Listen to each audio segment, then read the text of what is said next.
السلام علیکم ورحمۃ اللہ وبرکاتہ۔ سورۃ مریم آیت نمبر 39 سے لے کے 42 تک کی تلاوت کر رہی ہوں۔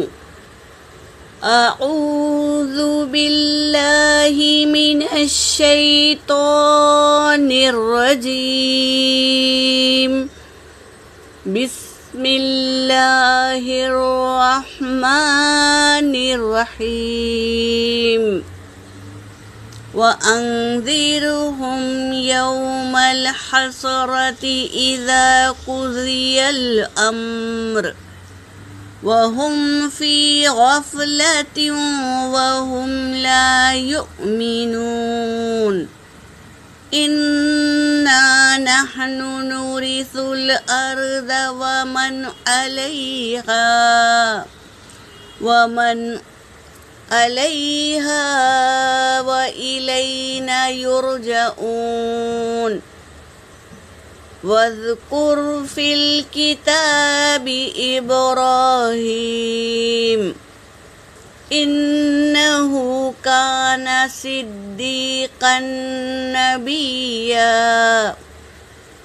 إِذْ قَالَ لِأَبِيهِ يَا أَبَتِ لِمَ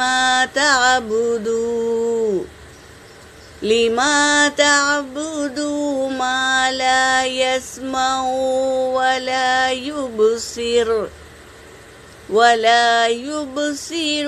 وَلَا يُغْنِي عَنْكَ شَيْئًا۔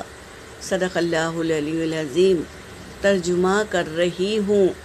وَأَنذِرْهُمْ، اور آپ ڈرائے انہیں، یوم الحسرتی، حسرت کے دن سے یعنی قیامت کے دن سے آپ ڈرائے، اذ قضی الامر، جب پورا ہو چکا فیصلہ، وہم فی غفلۃ، اور وہ غفلت میں تھے، وہم لا یؤمنون، اور نہیں وہ ایمان لائیں گے،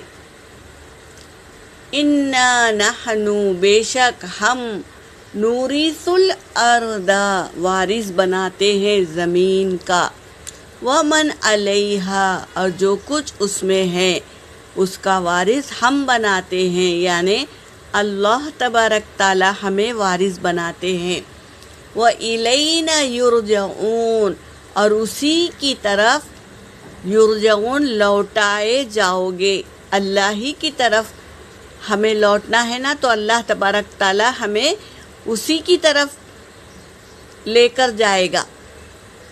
وَاذْكُرْ فِي الْكِتَابِ، اور ذکر کرو کتاب میں سے، ابراہیم علیہ السلام کا، اِنَّهُ، بے شک وہ، کان صدیقا نبیّا، بے شک وہ تھا سچا نبی، اذ قال لأبیہ، جب کہا ابراہیم علیہ السلام نے، لأبیہ، اپنے باپ سے، یا ابتی، اے میرے پیارے ابا جان، لما تعبدو، کیوں تم عبادت کرتے ہو، ما لا یسمع ولا یبصر، جو نہیں سنتا اور دیکھتا بھی نہیں، ولا یغنی، اور نہیں کام آتا، عنک شیئا، نہیں کام آتا، آپ کا کچھ بھی کام نہیں آتا وہ بت،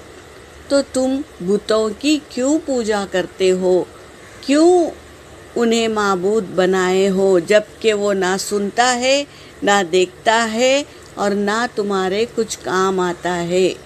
یہ کہہ رہے ہیں ابراہیم علیہ السلام اپنے ابا جان سے۔ یہاں پر میری آیت ہو گئی۔ وآخر الدعوانا ان الحمد للہ رب العالمین۔